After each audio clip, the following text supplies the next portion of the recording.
How we doing today, guys? Welcome to another edition of The Rounds, part of the Brewed-There-Drankthat family. My name, of course, is Glenn, and I got something pretty special for you today. Big thanks, as per usual, goes out to my viewers. You guys are the shit, man. One of you guys was so kind as to have somebody smuggle some bottles from St. Louis all the way here. And so today, what we'll be drinking is the Schlafly Pale Ale. Yeah, I'm gonna stutter over that one a few times. I can see it now. This is one of their flagship beers. This is their Pale Ale. Now these guys have been in business since 1991, and they've been holding St. Louis down. This has to be one of the most hardcore session beers that I have ever had on the rounds, and it is not completely blind, but a blind tasting. I've never had this one before.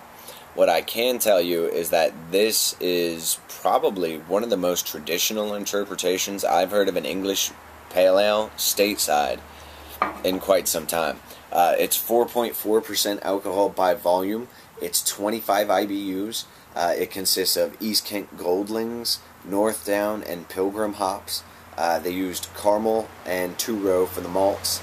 So really straightforward, should be really light.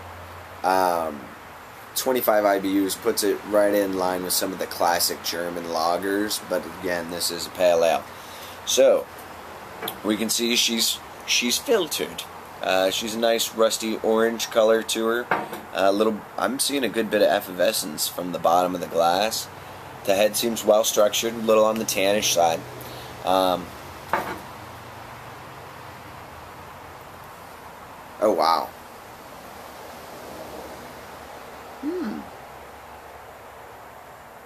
Well, a very inviting nose, actually. You get malt sweetness with like the hop spice notes as the background, and so it's very appealing.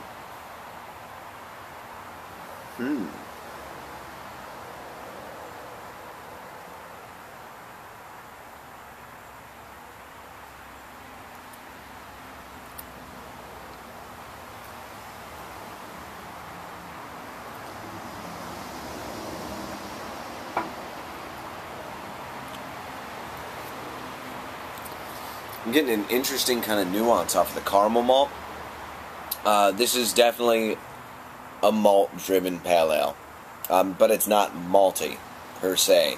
Being that this is such a sessionable beer, it's really light all the way around, and this would be a fantastic way if you have hard-headed friends, which I'm sorry to say I do. I have friends who refuse to drink good beer.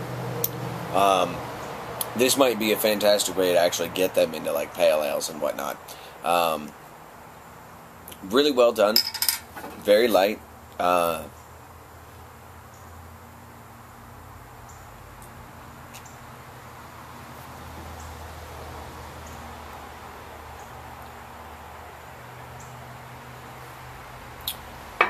can see that being a fantastic everyday beer. The one thing I can't report to you guys on this time around is the price point.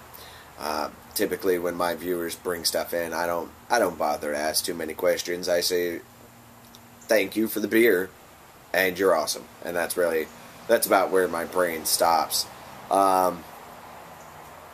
Definitely worth giving a shot, man. Actually, you know, like I said, typically I'm not a fan of these huge. Well, I'm not a fan of this light of beer in general. But this is really well done. This was very well done.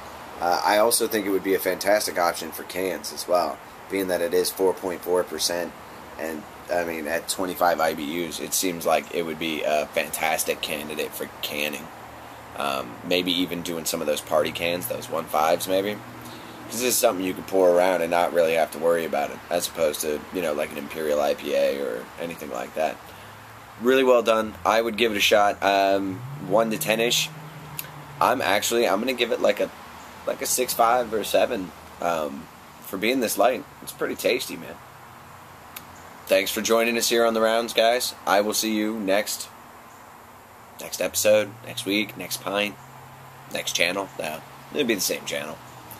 We'll see you later, guys.